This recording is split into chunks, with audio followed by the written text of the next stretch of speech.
Lok Sabha mission 2024 की तैयारी। सपा के साथ आरएलडी भी निकालेगी रथ यात्रा। खिलाड़ियों के सहारे जयंत चौधरी, व्यापारी गलत नीतियों से परेशान। चलिए दोस्तों, इन सारी खबरों को बड़े विस्तार से जानते हैं और आप लोगों से अनुरोध है चैनल को सब्सक्राइब करें, बेल आइकन को जरूर दबाएं, जिससे मेरी वीडियो का लिंक सबसे पहले आप लोगों को मिलेगा। चलिए अब आगे बढ़ते हैं। लोकसभा चुनाव 2024 जैसे ही नजदीक आ रहा है, वैसे वैसे राजनीतिक पार्टियां अपने कार्यक्रम को धार देने में जुट गई हैं। इसी क्रम में समाजवादी पार्टी की पीडीए यानी कि पिछड़ा दलित और अल्पसंख्यक यात्रा निकालने के बाद अब सहयोगी पार्टी राष्ट्रीय लोकदल भी रथ यात्रा का सहारा लेने जा रही है। आरएलडी यह रथ यात्रा खेल प्रकोष्ठ की ओर से निकाली जाएगी। इस यात्रा में चौधरी चरण सिंह संदेश रथ यात्रा नाम दिया गया है, जिसकी शुरुआत 10 दिसंबर को सहारनपुर से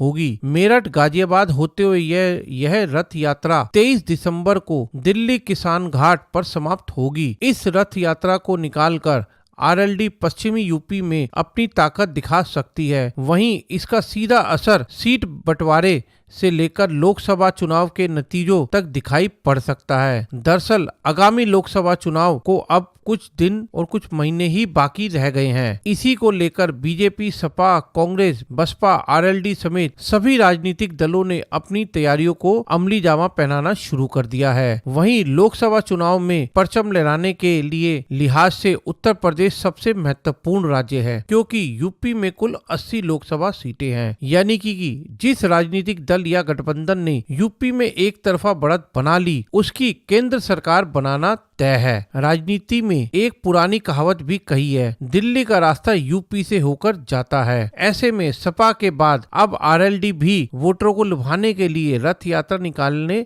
जा रही है। बताते चले कि सपा और आरएलडी सहयोगी होने के साथ ही विपक्षी दलों के इंडी गठबंधन का हिस्सा भी हैं। इस रथ यात्रा को लेकर आरएलडी के खेल प्रकोष्ठ के अध्यक्ष चौधरी निरपाल सिंह ने बताया कि आरएलडी अध्यक्ष और राज्यसभा सांसद चौधरी जयंत सिंह खिलाड़ियों को प्रोत्साहित करने के लिए बढ़ चढ़कर काम कर रहे हैं। खिलाड़ियों के भविष्य के लिए अपनी निधि का अनुदान भी कर रहे हैं। उन्होंने बताया कि खेल प्रकोष्ठ की तरफ से निकाली जाने वाली चौधरी चरण सिंह संदेश रथ यात्रा का शुभारंभ 10 दिसंबर को होगा। इस यात्रा का रूट प्लान भी तैयार कर लिया गया है। यह यात्रा सहारनपुर से शुरू होकर शामली, मुजफ्फरनगर, अमरोहा होते हुए बागपत पहुंचेगी। वहां से बिजनौर, मेरठ, गाजियाबाद होते हुए 23 दिसंबर को दिल्ली किसान घाट पहुंचेगी, जहां इस यात्रा का समापन होगा। आरएलडी प्रवक्ता रोहित अग्रवाल ने कहा कि भारत के पूर्व प्रधानमंत्री श्री चौधरी